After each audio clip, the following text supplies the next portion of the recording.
Russia on Monday said it has seized the village of Grabovske in Ukraine's Sumy region, from where Kyiv had last month accused Moscow of forcibly relocating dozens of residents.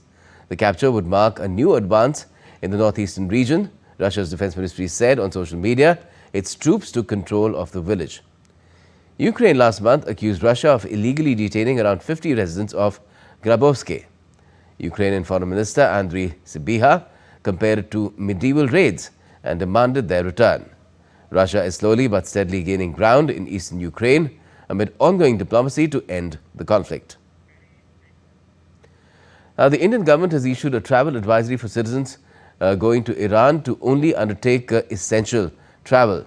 Meanwhile, Iran has announced a sharp increase in household subsidies to counter soaring inflation and a collapsing currency as protests over economic hardship continue across the nation.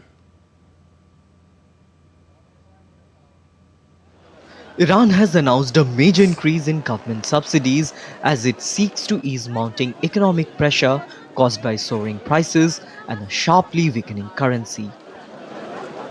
The government says monthly subsidies will rise from 3 million riyals to 10 million riyals per household, more than tripling the current amount.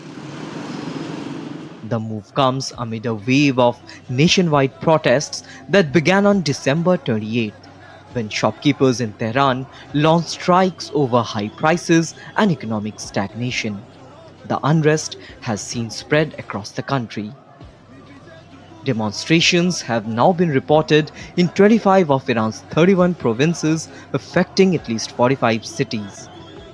At least 12 people, including members of the security forces, have been killed in localized clashes since December 38th, according to official tallies. Iran's economic crisis has been worsened by years of international sanctions.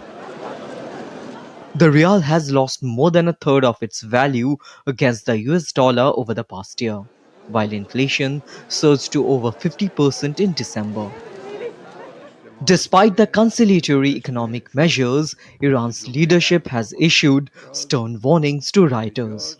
The head of the judiciary said that although people have the right to demonstrate, Iran will offer no leniency to rioters.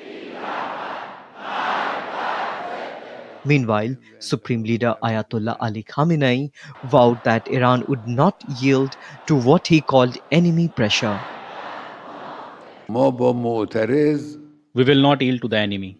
We will bring the enemy to his knees by relying on God Almighty and with confidence in the company of the people, God willing, with divine success.